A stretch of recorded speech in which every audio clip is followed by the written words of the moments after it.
E a senhora volta agora ao trabalho na Câmara dos Deputados com mais uma notícia. Notícia que saiu hoje, inclusive a gente publicou aqui no portal Metrópolis há pouco, na hora do almoço, por volta de 12h30, a decisão do Supremo Tribunal Federal de já determinar uma data para julgá-la no caso hacker, aquele caso do hacker Walter Delgatti, que haveria supostamente a entrada, a invasão no sistema do Conselho Nacional de Justiça e de outros órgãos do Judiciário.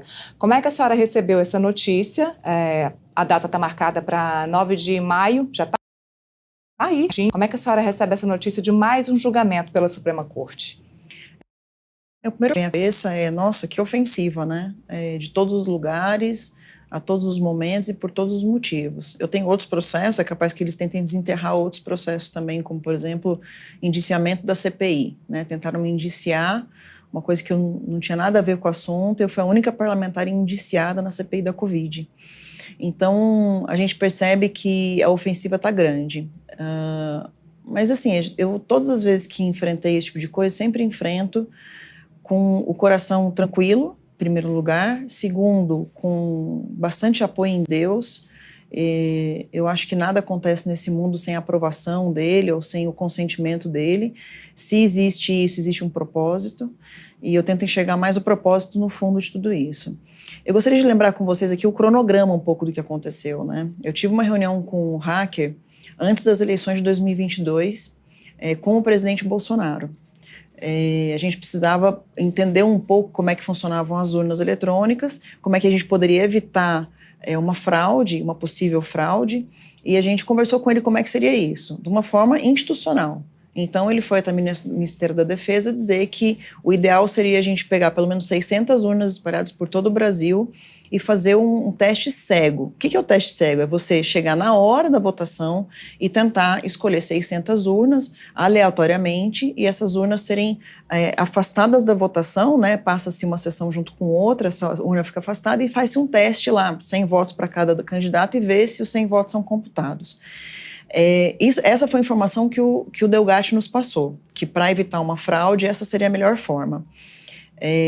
Além disso, ele passou alguns outros detalhes, mas essa seria a forma efetiva de tentar evitar uma manipulação por inteligência artificial, que hoje, né, no ano de 2025, a gente está um pouco mais além, sabemos um pouco mais, né, o que é inteligência artificial e tudo que ele é capaz de fazer do que em 2022. 2022 ainda era um negócio, inteligência artificial parece história de para boi dormir, né, e não é, ela existe e está aí.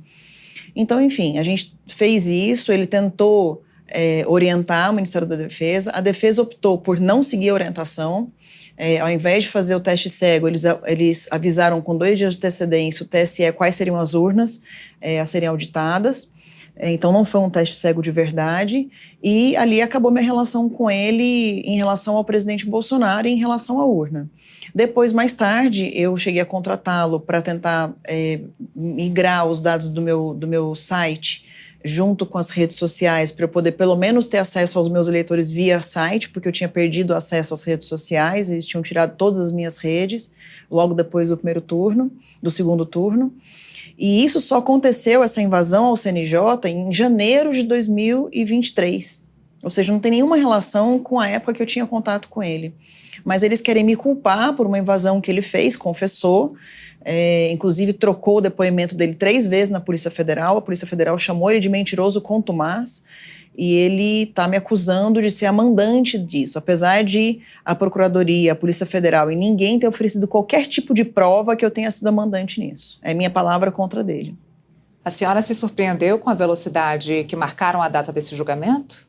Com certeza, Keila. Com certeza, porque a gente já tinha o processo de cassação, vários processos de cassação estão sendo abertos, inclusive parece até que está ficando um pouco especulativo esse processo de cassação. Ele passou no TRE também às pressas, inclusive com juízes votando mesmo depois de pedidas vistas. A mesma coisa aconteceu no STF, algo que que até inclusive um pouco deselegante, para não usar outra palavra, né? Quando um juiz pede vistas, você votar na frente dele. No TRE chegou a votar o presidente da sessão, que teria que ser o último voto, porque ele é o voto Minerva. No STF também é a mesma coisa, ainda bem que o presidente ainda não votou, porque ele pode ser o voto Minerva também. Apesar de já ter alcançado maioria, algumas pessoas podem voltar atrás. Porque no caso que eu fui julgada no STF, é o caso da arma, eles deram 3 condenações, uma condenação de R$480 mil de multa, eu não tenho esse dinheiro, né? Eles têm acesso às minhas contas, já abriram minhas contas várias vezes, sabem que eu não sou uma pessoa corrupta. Se eu fosse corrupta, estava sendo acusada de corrupção, tanto que eles abriram minha vida. Não tenho esse dinheiro, 480 mil. Perda de mandato e também uma prisão de 5 anos e 3 meses. Tem muito estuprador, assassino, corrupto, ladrão, que não pega uma pena dessa. Assim como aconteceu com as pessoas de 8 de janeiro. Então, a gente vê uma ofensiva mesmo, né? E esse caso do hacker, são 3 ofensivas, tentando fazer com que não só eu perca meu mandato, como eu tenha que pagar multas e também me colocar na prisão. Ou seja, querem me calar de todas as formas, né? Eu considero isso uma perseguição política, obviamente, e tenho certeza que na justiça de Deus eu posso confiar. Eu gostaria muito de poder confiar também na dos homens.